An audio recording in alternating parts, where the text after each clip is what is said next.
성가대 귀한 찬양 감사합니다. 오늘 12월 1일, 이제 12월을 시작하며 우리가 이렇게 귀한 또 예배로 시작을 하고요. 특별히 오늘은 대림절 첫째 주일로 우리가 지켜지는 날입니다. 말 그대로 대림절, 기다린다라는 거죠. 임재하심을, 오심을 기다린다. 누굴까요? 예수 그리스도를 우리가 오심을, 임재함을 우리가 기다리는 그 교회 달력으로, 교회 절기로 대림절 첫째 주일을 지금 우리는 보내고 있습니다. 교회 전통으로 대림절 첫 번째 주일, 그리고 총 네 번째 주일까지 지키면서 교회에서는 앞에 여러분들 보시는 것처럼 촛불을 밝히게 되어 있는데요. 첫 번째 주일에는 우리가 소망 없는 이 땅 가운데 예수 그리스도의 오심을 기다리며 우리가 막연히 기다리는 것이 아니라 소망의 빛을 우리가 켜고 소망으로 우리가 그 기다림을 맞이하고요. 두 번째 주일에는 전쟁과 그리고 다툼이 있는 이 땅 가운데 평화의 불빛을 밝히옵니다.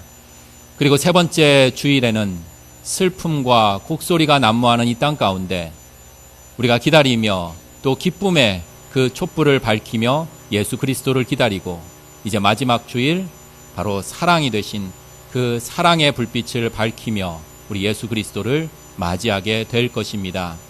오늘 이 시간에는 우리가 대림절 첫 번째 주일을 맞이하면서 오늘 첫 번째 소망의 불빛을 밝히도록 하겠습니다.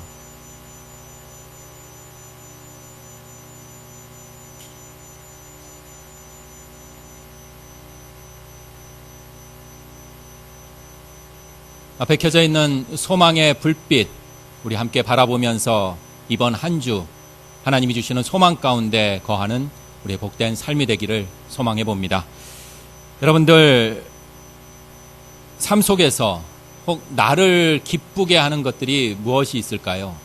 나를 기쁘게 하는 것, 무엇이 있을까요? 별로 기쁘지 않으세요? 우리 성가대 찬양 어떠셨어요? 찬양하세라는 이 찬양, 나를 기쁘게 합니다. 그렇죠? 그리고 우리 예배 시간 기쁘지 않으세요? 뭐가 막 복잡하고 막 힘드셔요? 예배의 시간 나를 기쁘게 합니다. 또 어떤 시인의 그러한 고백처럼 아기의 환하게 웃는 그 모습 보면서 또 그 모습이 나를 기쁘게 합니다. 어렵고 힘든 일 해결됐을 때 기쁘죠. 그리고 내가 기대하던 것, 내가 바라던 것 이루어지면 기쁩니다. 또 여기 계신 우리 어머님, 아버님들, 할아버지, 할머니, 우리 가족들, 우리 손주, 손녀들 건강하다는 소식 들려오면 어때요? 기쁩니다.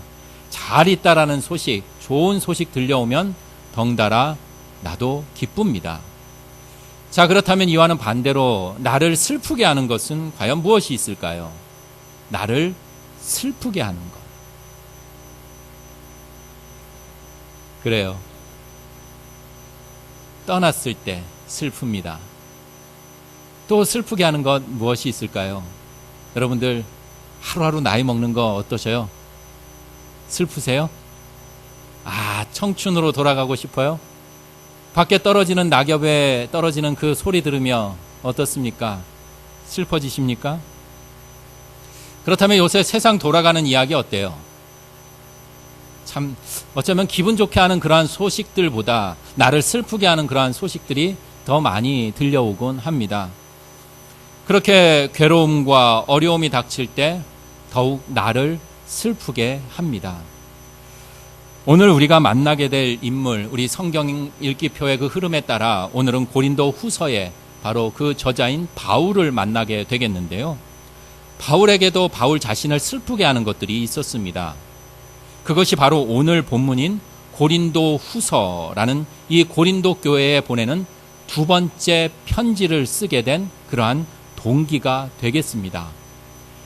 바울은 고린도에 보내는 첫 번째 편지인 고린도 전서를 쓰고 대략 한 1년도 채 되질 않아서 두 번째 편지인 고린도 후서를 쓰게 됩니다. 왜냐하면 너무나 큰 슬픔이 있었기 때문입니다. 그 슬픔이 얼마나 깊고 처절한지 고린도 후서 쓰는 그 첫 장에 이렇게 그 배경을 소개하고 있습니다. 너무나 괴롭고 너무나 답답하고 눈물이 흐를 지경이다.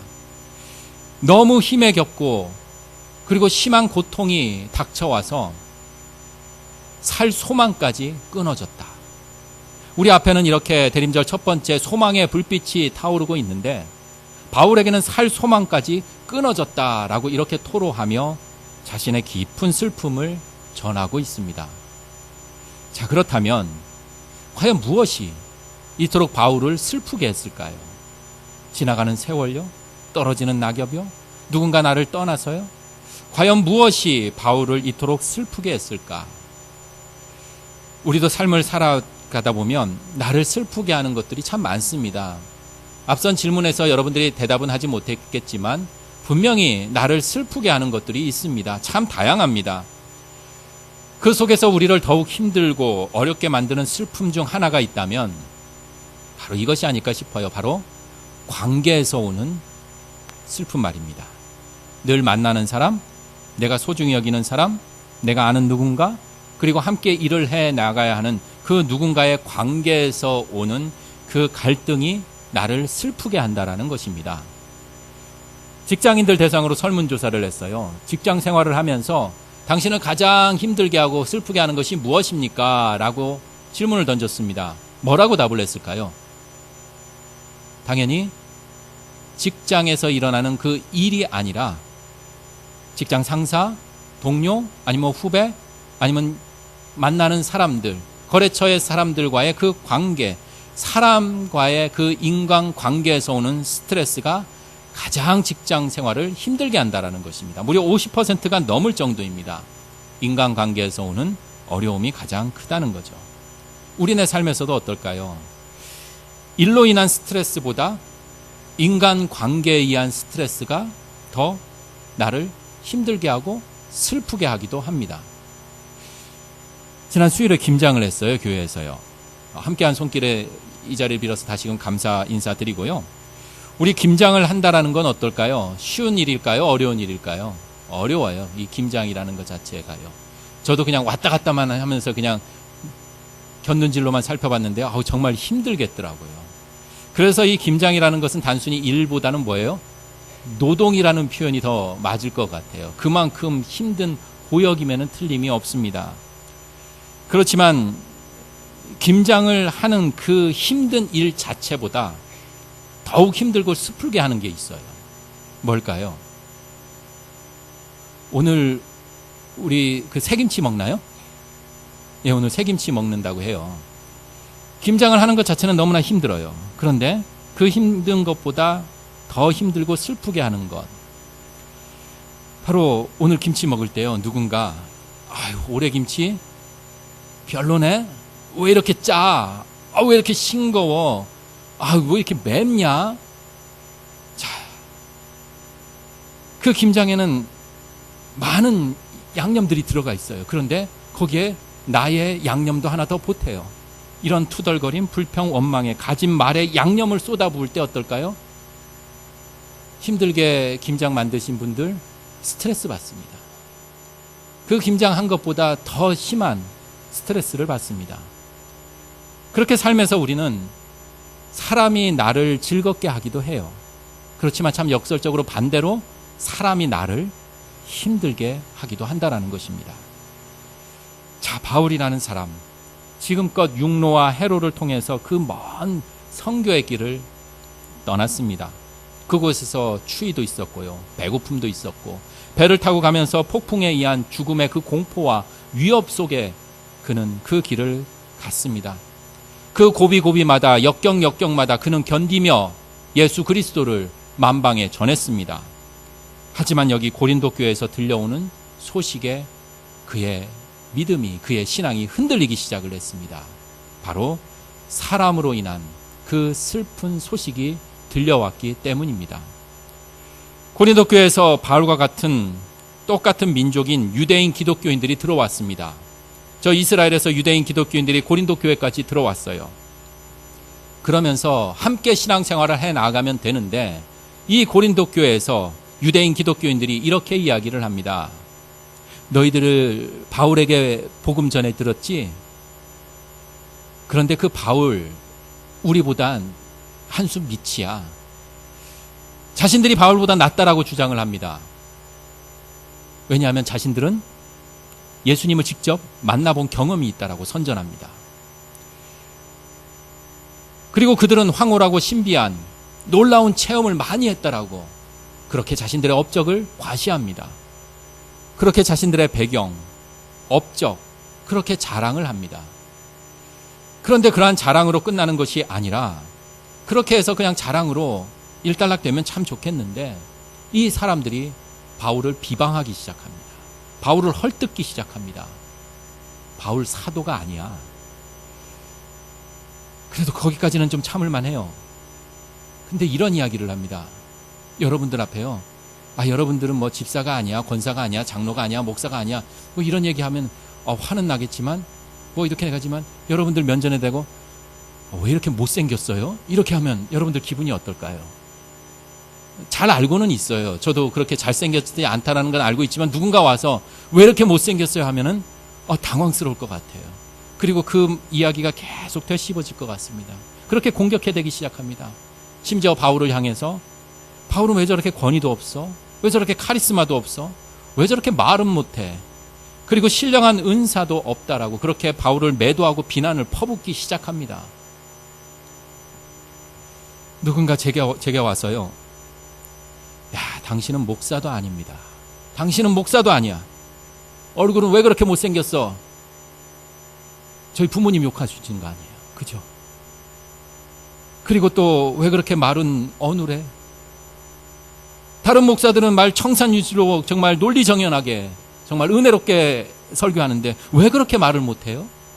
무슨 소리인지 도통 모르겠어요. 왜 그렇게 능력이 없어요? 그런 식으로 조롱한다면 제 마음이 어떨까요? 만약 누군가 여러분들에게 와서 당신은 집사도 권사도 장로도 아니요, 왜 당신은 이렇소? 라고 이렇게 헐뜯기 시작한다면 그 충격과 슬픔이 어떨까요?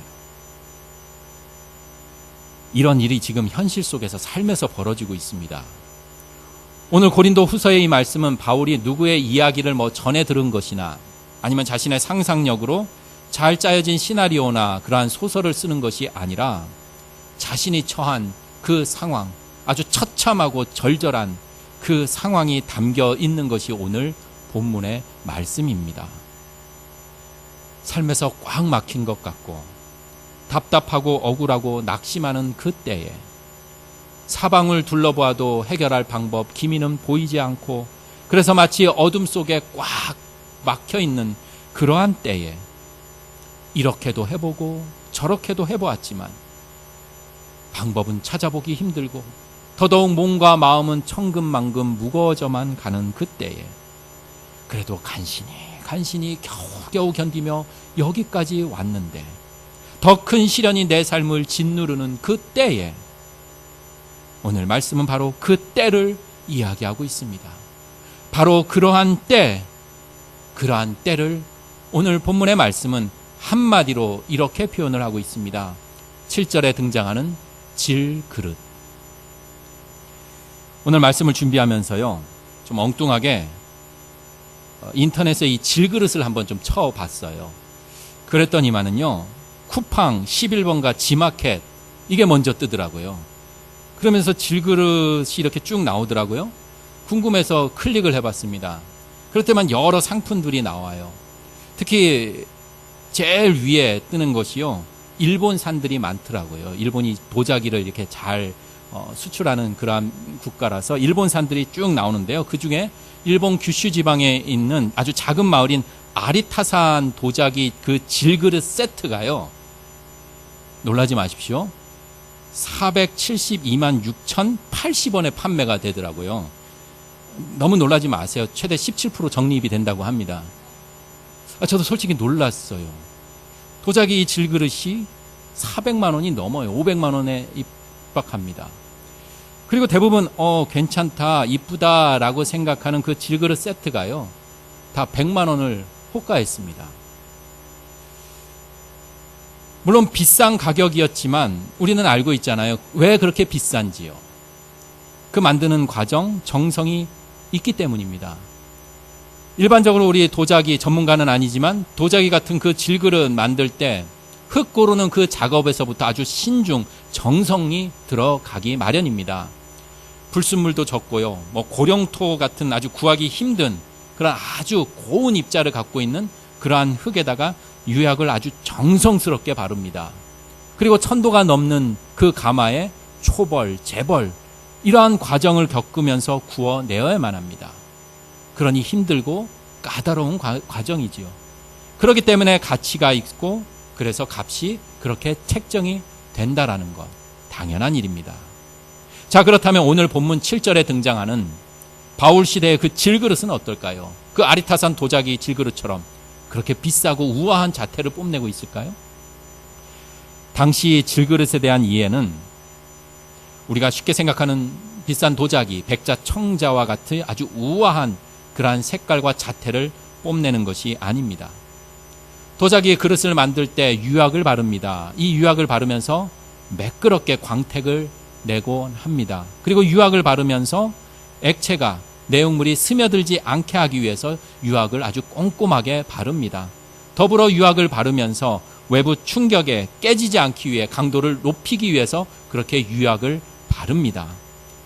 그런데 바울 시대의 이 질그릇은 유약도 바르지 않고 1000도가 넘는 그 고온에 구워내는 것이 아니라 아주 낮은 온도에 그냥 막 구워내는 그러한 그릇이 바로 질그릇입니다. 지금으로 치자면 공장에서 아주 대량으로 생산되는 우리 그 다이소, 죄송합니다. 이게 일본 상품인가요? 다이소에 1000원, 2000원으로 판매하는 그러한 그릇과 별반 다르지가 않다라는 것입니다. 지금 바울이 처한 상황, 7절에 자신을 질그릇, 우리를 질그릇이라고 표현하고 있습니다. 나를 포함해서 모든 이들, 우리가 바로 질그릇이다 라고 그렇게 고백합니다. 그래요. 우리 어느 정도 삶을 살아온 이들은 공감할 것입니다. 그리고 이제 12월 달력 한 장이 남겨진 이때 우리가 지나온 2019년도를 되돌아보면 아마 공감할 것입니다. 처음 우아한 자태를 뽐내는 청자와 백자와 같은 그러한 삶을 원했습니다. 2019년 시작하며 웬만한 충격에도 금이 가지 않는 그러한 금 그릇이 되기를 원했습니다. 세균 걱정 없고 환경 호르몬 걱정 없는 아주 깨끗한 그러한 그릇이 되기를 원했습니다. 그렇지만 지금 되돌아보니 우리들의 삶은 마치 질그릇처럼 쉽게 깨지고 부서지고 흠집이 나고 이러한 저런 것에 때가 묻어버린 것은 아닌지 생각해 봅니다. 은혜 받고 감사가 충만하고 믿음이 흔들리지 않을 것 같았는데 어느 순간 이 모든 것들이 와르르 무너지고 흔들리는 그러한 경험. 아무렇지 않게 살다가 갑자기 어느 순간 정말 자그마한 그 말에도 상처를 받고 이해할 수 없는 슬픔에 빠져 헤어나오지 못하고 세상의 이런저런 유혹에 쉽게 물들어 버리는 것은 아니었는지.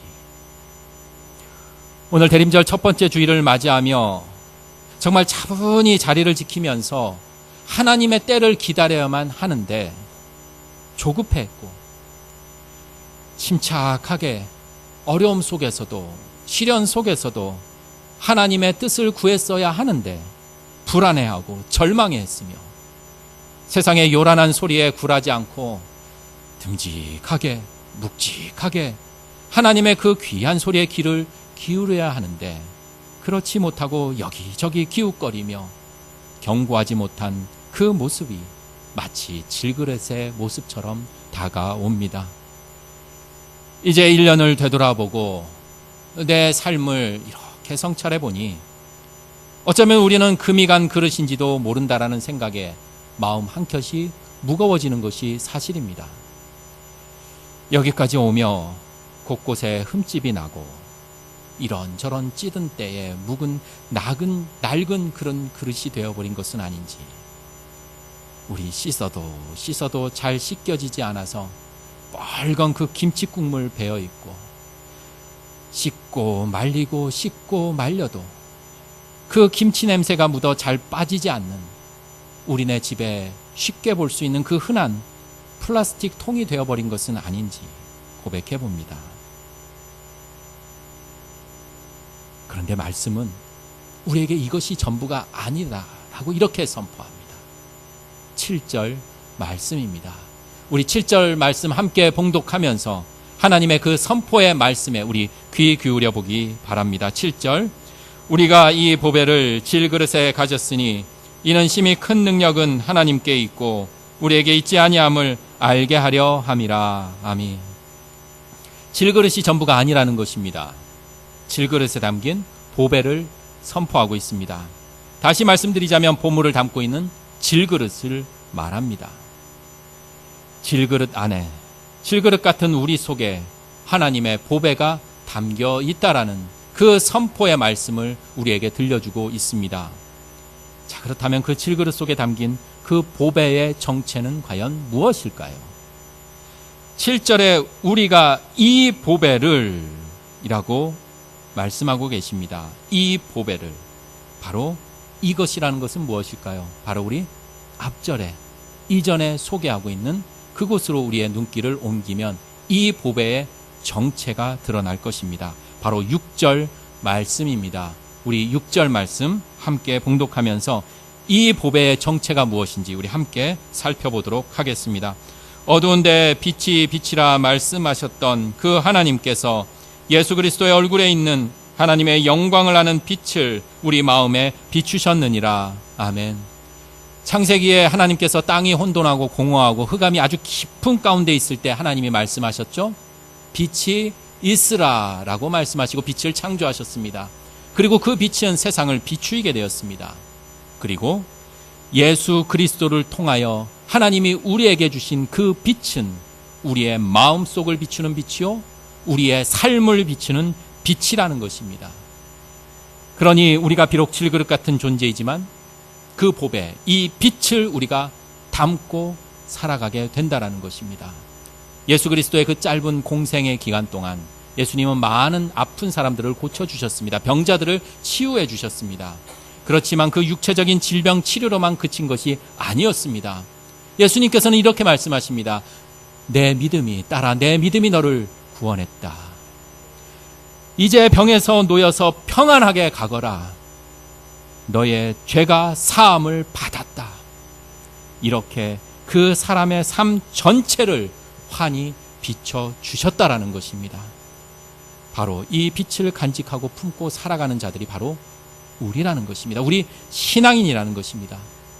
비록 질그릇처럼 깨지고 부서지고 흠집이 나고 냄새가 나는 그러한 삶이지만 빛을 품고 살기에 빛을 담고 있는 그 그릇도 환해지듯 우리들의 삶도 빛이 난다라는 것입니다.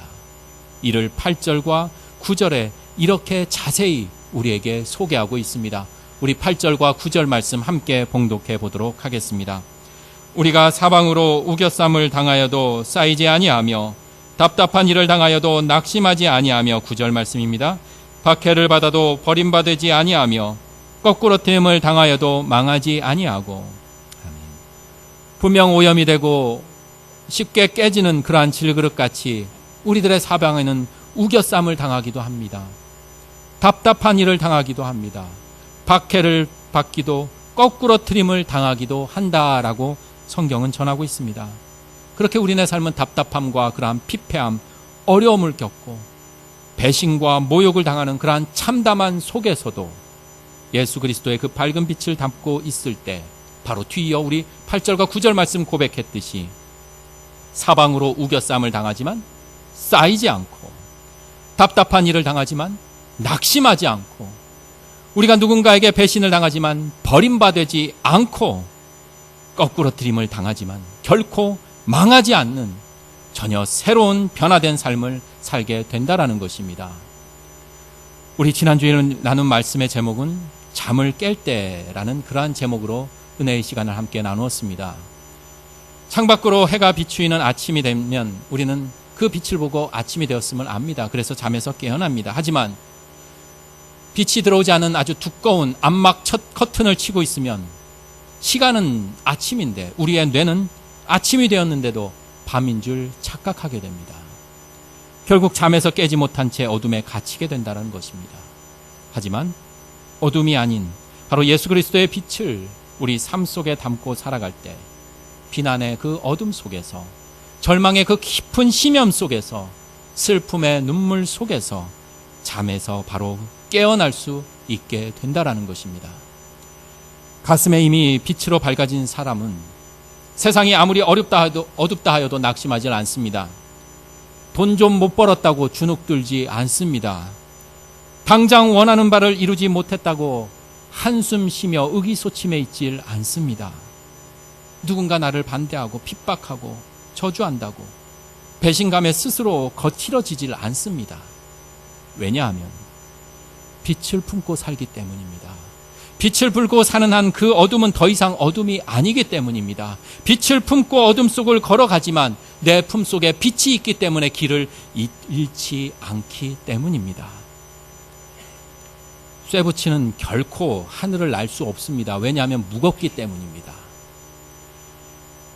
하늘을 날 수 없는 쇠붙이이지만 그 쇠붙이 속에 강한 제트 엔진이 있을 때 비행기가 되어서 하늘을 날 수 있습니다. 내 힘과 내 수영 실력으로는 저 태평양을 헤엄쳐 건널 수가 없습니다.